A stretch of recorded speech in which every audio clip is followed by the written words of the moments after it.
अशफाक आलम, मेरी मौजूदगी अभी मधुबनी विधानसभा के राम चौक पे है। जैसा कि अभी इलेक्शन का माहौल बिल्कुल गर्म है, तो मैं इन लोगों से जानना चाहेंगे कि मधुबनी विधानसभा में क्या चल रहा है, किनका यहाँ विधानसभा मधुबनी विधानसभा में कौन आने वाले हैं आगामी विधानसभा चुनाव में चुन करके। तो जब भाई साहब आपका क्या नाम हुआ? मेरा नाम अशोक शाह हुआ और मधुबनी विधानसभा में 2015 में समीर महासेठ जी जीते हुए थे 7700 वोट से, और 2020 में लगभग 6000 वोट से जीते थे। लेकिन इस बार उस बार लोग चुपचाप वोट देता था, तो 7000, 8000, 6000 से जीतते थे।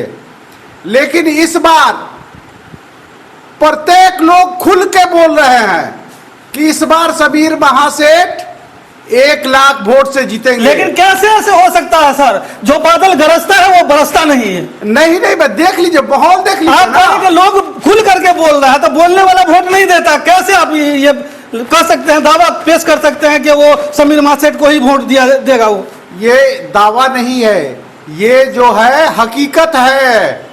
आप शहर में घूमिए, गांव देहात में जाकर देखिए, इस बार लहर नहीं सुनामी चल रहा है समीर महासेठ। क्यों सुनामी चलेगा?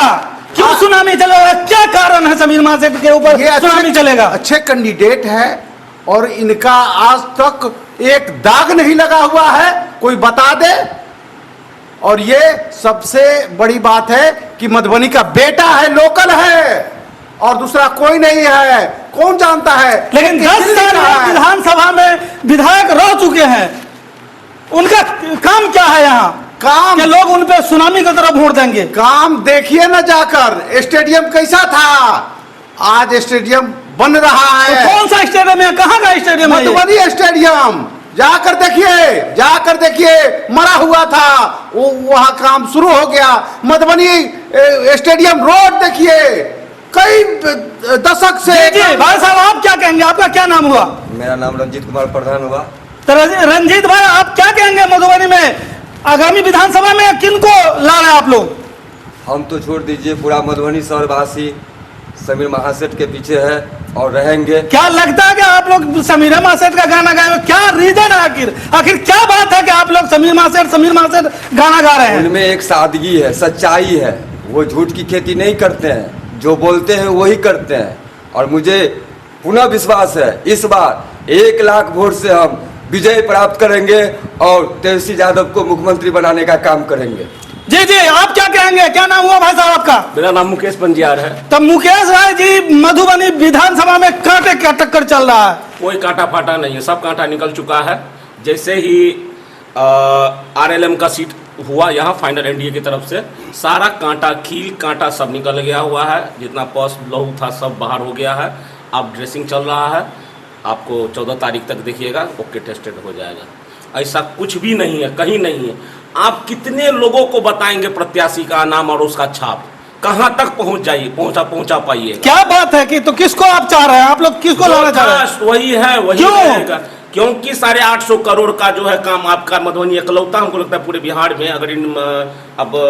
अगर सेमी अर्बन इसको देखिए विधानसभा को, और गांव देहात के वाले विधानसभा को देखिए, माने मेन सिटी को छोड़ करके, तो 850 करोड़ एक विधायक, वो भी विपक्ष में रह करके। तो 850 करोड़ कहने से होगा, दिखता कहाँ है? बतलाइए कहाँ काम हुआ विधानसभा में? मधुबनी का मॉडल हॉस्पिटल देख रहे हैं, अंग्रेजों के जमाना वाला हॉस्पिटल था वो। नीतीश जी जो कह रहे हैं कि 2005 से पहले क्या था, तो नीतीश जी जो है ये कभी आप देखें कि मतलब 2005 से पहले ये तो अंग्रेजों का बना हुआ अस्पताल था। और आज देखिए विधायक जी इतना ज़्यादा प्रेशर पॉलिटिक्स किया और इतना ज़्यादा वो किए कि आज आपके सामने में एक मॉडल हॉस्पिटल बना हुआ है। और अभी देख लीजिए थाना का क्या हाल है, टाउन थाना। वही आप SC ST थाना का देखिए कैसा है और टाउन थाना का कैसा है, आप खुद समझ सकते हैं।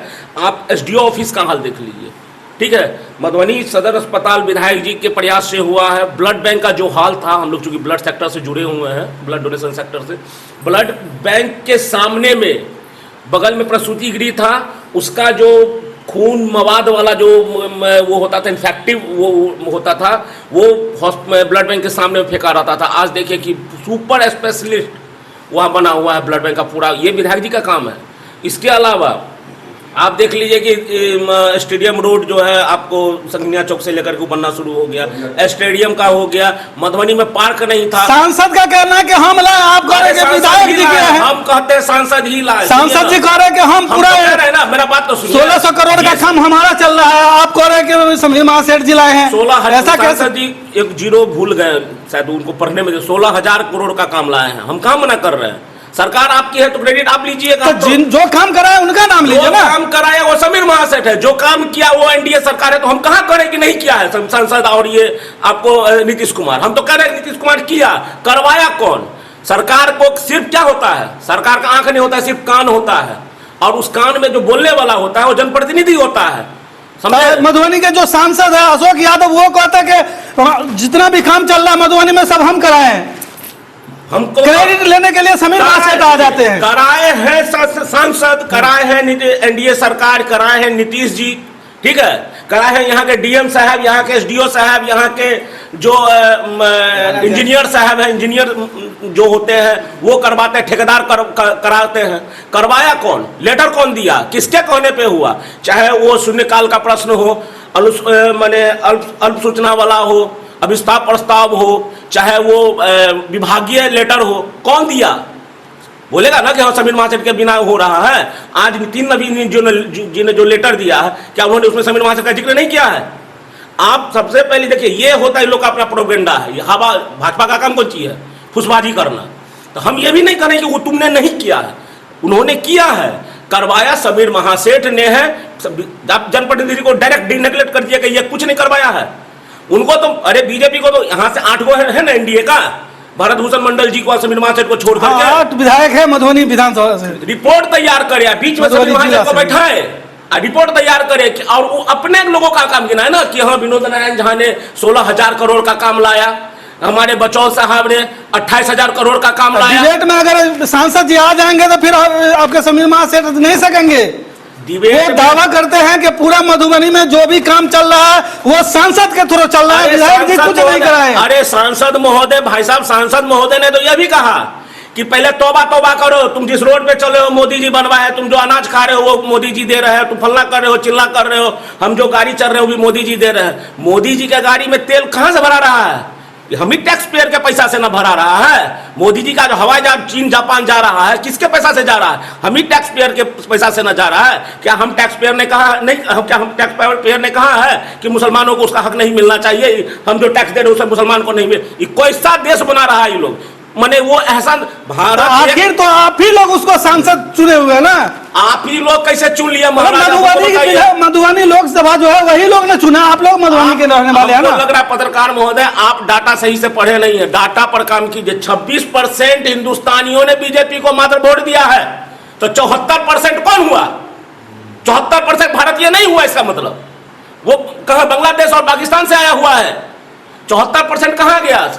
आप 150 का 74% निकालिए, 100 करोड़ होता है कि नहीं? 100 करोड़ लोगों ने मोदी को पसंद नहीं किया है, और 26 करोड़ लोकसभा चुनाव का डाटा है, एडीआर पे है ये चीज, सरकार ने डाला। तो अभी आप बोल रहे थे कि 800 करोड़ का यहाँ समीर महासेठ के विधानसभा क्षेत्र में काम चल रहा है। गलत, 850 करोड़ का काम हुआ है। अब मोटा मोटी 4-5 काम बताइए कि आखिर कहाँ काम हो रहा है? अरे सीधा सीधे 125 करोड़ का आप इसी में जोड़ लीजिए, स्ट्रॉम ड्रेनेज में, ठीक है। उसके बाद आप इसका स्टेडियम का जोड़ लीजिए, स्टेडियम रोड का 14-15 करोड़ होगा, उसके 17 करोड़ वही। और उसके बाद मान के चलिए ये आप जो पंडौल से रामपट्टी का भी जाते थे जवानी के दिनों में, मतलब हम लोग की उम्र के हिसाब से, तो आप देखे थे ना पंडौल से रामपट्टी जाने में क्या 100 घंटा लगता था। अभी आप एरोप्लेन उतारिएगा उस रोड में, आप घूमिए, मुस्लिम बस्ती में जाइए, जादव बस्ती में जाइए, वहां जाके देखिए अब रोड का हाल क्या है। क्या भाई साहब आपका क्या नाम है? मेरा नाम ब्रजेश कुमार मंडल हुआ। क्या कहना चाहेंगे, बिहार में किसकी सरकार आ रही है आगामी विधानसभा चुनाव में? इस मर्तबे कहीं कुछ नहीं है, ओनली वन तेजस्वी यादव है। तेजस्वी यादव आएंगे? बस। क्यों आएंगे? इसलिए कि विकास किया है। बताइए क्या विकास है? 17 महीना में जो वादा किया, 20 साल नीतीश कुमार जी रहे, 17 महीना तेजस्वी जी रहे, उन्हें कह दिया कि हमारी सरकार बनेगा तो 10 लाख बेरोजगारों को नौकरी देंगे। 17 महीना में 5 लाख नौकरी देके दिखा दिया। वही तो नीतीश कुमार है, कहाँ से नौकरी देगा? बाप घर से पैसा लाएगा। तो आज नीतीश कुमार को कहाँ बाप घर से पैसा दे रहा है? तेजस्वी यादव ने बहाल किया कि कौन किया? आज 5 लाख बेरोजगारों को नौकरी मिला तो कौन दिया? तेजस्वी यादव दिया। इसीलिए तमाम बेरोजगार को विश्वास है, उम्मीद है, एक किरण है कि तेजस्वी ही एक ऐसा मुख्यमंत्री होगा। जी भाई साहब, आप क्या कहेंगे? बिहार विधानसभा का इलेक्शन अभी जोरों शोर से चल रहा है, बहुत ही करीब है कि 2 चरण में यहाँ इलेक्शन होना है, 6 तारीख को और 11 तारीख को। तो किसकी सरकार बनने जा रही है बिहार में? इस बार तेजस्वी की सरकार बनेगी। क्यों उस तेजस्वी की सरकार बनेगी? युवाओं को बहुत ज्यादा भरोसा है, जो युवाओं के लिए लड़ रहा क्यों है। भरोसा करेगा तेजस्वी पर युवा? वो लड़ रहा है तेजस्वी युवाओं के लिए। ये युवा बेरोजगार क्यों है, इसलिए वो लड़ाई लड़ रहा है, इसलिए उसकी सरकार बनेगी। बस युवा के बेरोजगारी को लेकर के वो सरकार बना लेंगे। युवा को और क्या चाहिए? रोजगार। अब पलायन इतना बड़ा, वो कहाँ जाएगा? रोजगार मिलेगा तो पलायन क्यों होगा? जनसुराज करा कि हम पलायन रोक देंगे, हमारी सरकार बन रही है। हमारा रोजगार दे देगा तेजस्वी, फिर पलायन क्यों होगा? क्यों हम दिल्ली मुंबई जाएंगे जब यहाँ रोजगार मिलेगा तो? और वो तेजस्वी रोजगार देगी। वो अपने 20 महीने के शासनकाल में दिखा दिया था कि रोजगार कैसे दिया जाता है। तो कितने सीट के साथ वो सरकार बना रहे हैं, ये तो अनुमान आप लोग बता सकते हैं? वो 150 से ऊपर सीट लाएंगी महागठबंधन। आप मधुबनी में बैठ करके 150 एकदम जबरदस्ती दावा कर लेंगे। मधुबनी नहीं, हम पूरे बिहार की बात बता रहे हैं कि महागठबंधन 150 से ऊपर सीट से सरकार बना रही है। पिछले आगामी विधानसभा चुनाव में तो सिर्फ मधुबनी में 2 ही सीट आ पाया। मधुबनी में 2 सीट आया था, वो 2 सीट इस बार रिटर्न एनडीए में जाएगी और 8 सीट हम लेके आएंगे। आप देखिए परिहार में 20 में चुनाव हुआ, रीति जायसवाल जी जीती हुई थी, दोबारा काउंटिंग करके उसको कुछ वोट से हरा दिया गया। ऐसा 20 वोट ऐसा एमएलए है जिसको री काउंटिंग करके उसको बाय फोर्स हराया गया आरजेडी के उम्मीदवार को। जी आप कुछ कह रहे थे सर? ठीक है सर, इस बार तेजस्वी की सरकार बनेगी, उसके बाद फिर किस बिना पे दावा कर रहे हैं? बस यही, बस युवाओं का जोश इस बार तेजस्वी के साथ है, और जिधर युवा चलेगा उधर सरकार बनेगी। इस बात तय कर लिया कि सरकार बदलनी है, एकदम बदलनी है। युवा और महिला दोनों तेजस्वी के साथ है। क्यों? इसलिए नीतीश कुमार ने तो 10-10 हजार रुपया महिला के खाता में भेज दिया। 10,000 नहीं है बीच में, 10,000 का महिला के खाता में, 10,000 का कर्जदार महिला को बना दिया है नीतीश कुमार। कैसे कर्जदार बनाया है? वो पैसा वापस लेना है उसको, नहीं तो बैंक में क्रेडिट खराब हो जाएगा, सिविल खराब होगा, आगे कोई काम नहीं कर पाएगी। वो तो कर्जदार बना दिया, महिला को बर्बाद करने पर तुल गया है। तो बिहार सरकार ने फिर कहा कि हम रोजगार करने के लिए 2 लाख रुपया और देंगे। 2 लाख, वही तो 10,000 में तो कर्जदार बना दिया। 2 लाख और कर्जा कहाँ से देगा? वो भी घर जो रहता है वो भी बेचवा देगा वो।